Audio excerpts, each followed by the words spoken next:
Hi all, welcome to day 9 of our phonics series.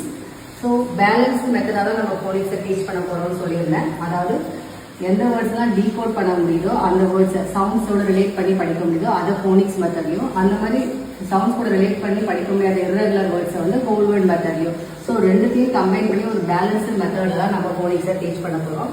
So irregular words மட்டும் whole word மெத்தட்ல teach பண்ண மாட்டோம், இன்னும் சில வேர்ட்ஸ் நம்ம whole word மெத்தட்ல டீச் பண்ணுவோம். அது ஏங்கிறத இப்போ நான் சொல்றேன். ஸோ யூஸ்வலாக பசங்களுக்கு நம்ம என்ன பண்ணுவோம்னா ஃபர்ஸ்ட் ஒரு குரூப் ஆஃப் லெட்டர்ஸோடைய சவுண்ட்ஸை வந்து டீச் பண்ணுவோம். ஸோ இப்போ இங்கே 6 லெட்டர்ஸ் எழுதிருக்கேன். ஸோ அதோட சவுண்ட்ஸை ஃபர்ஸ்ட் டீச் பண்ணுவோம். ஸோ ஸோ இந்த மாதிரி சவுண்ட்ஸை டீச் பண்ணிட்டு ஸோ உடனே அடுத்து என்ன பண்ணுவோம்னா we will teach them அந்த சவுண்ட்ஸை வச்சு என்னென்ன வேர்ட்ஸ்லாம் அவங்களால டீகோட் பண்ண முடியும், அந்த மாதிரி சில வேர்ட்ஸை வந்து நம்ம டீச் பண்ணுவோம்.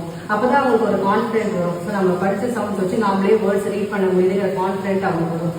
ஸோ சாட் அண்ட் பேன் இந்த மாதிரி வேர்ட்ஸ், இந்த கொடுத்துருக்கிற வேர்ட்ஸை வச்சு சில வேர்ட்ஸை ஃபார்ம் பண்ணி அதை வந்து அவங்க வந்து டீகோட் பண்ணி ரீட் பண்ண வைப்போம். ஸோ அதுக்கப்புறம் என்ன பண்ணுவோம்னா அடுத்த லெவலுக்கு என்ன பண்ணுவோம்னா அவங்க சில சென்டென்ஸ்லாம் ரீட் பண்ண வைக்கணும். அப்போ தான் அவங்களுக்கு இன்னும் வந்து ஒரு கான்ஃபிடென்ட் இம்ப்ரூவ் ஆகும். ஸோ படித்த வேர்ட்ஸ் வச்சு நம்மளால இவ்வளோ சென்டென்ஸ் மேக் பண்ண முடியுது. ஸோ அப்படி சென்டென்ஸாக மேக் பண்ணும்போது என்ன ஆகும்னா சில வேர்ட்ஸ் எல்லாம் மோஸ்ட் காமனாக யூஸ் பண்ணுற வேர்ட்ஸ் எல்லாம் நம்ம வந்து டீகோட் பண்ணி படிக்காமே யூஸ் பண்ணுற மாதிரி இருக்கும். ஏன்னா இப்போ த ant is in the pan, இதில் பார்த்தீங்கன்னா தேங்கிற வேர்டு இதில் வராது.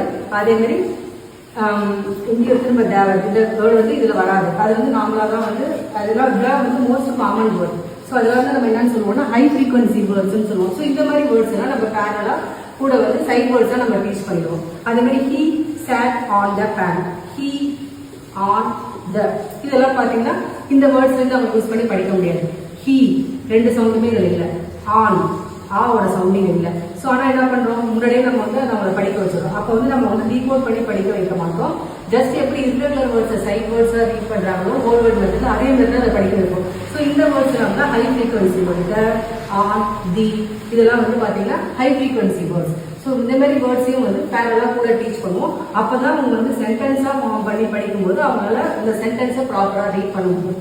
இந்த high frequency words and then இந்த ஹோல் வேர்ட்ஸ் இந்த irregular வேர்ட்ஸ் இது எல்லாத்தையுமே என்னன்னு சொல்லுவோம்னா சைட் வேர்ட்ஸ்னு சொல்லுவோம்.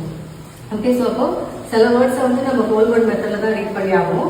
அது வந்து irregular இல்லைனாலும், ஏன்னா அது இனிஷியலாக அவங்களோட ஸ்பெல்லிங் ரூலை ஸ்பெல்லிங்கை படிச்சிருக்க மாட்டாங்க, ஆனால் அது ஃப்ரீக்வெண்ட்டாக யூஸ் ஆகுறதால நம்ம சென்டென்ஸில் யூஸ் பண்ணுறோம். ஸோ அந்த மாதிரி வேர்ட்ஸை இனிஷியலாக அவங்க வந்து ஹோல் வேர்ட் மெத்தடில் ரீட் பண்ணுவாங்க. அதோட கரஸ்பாண்டிங் ஸ்பெல்லிங் படிக்கும்போது அதை அவங்க அண்டர்ஸ்டாண்ட் பண்ணிப்பாங்க. So this is the balanced method of teaching phonics. Next வீடியோவில் ஃபோனிக்ஸோட டைப்ஸ் என்ன, அதில் எந்த டைப் பெஸ்ட் அப்படிங்கிறத பார்ப்போம். தேங்க்யூ.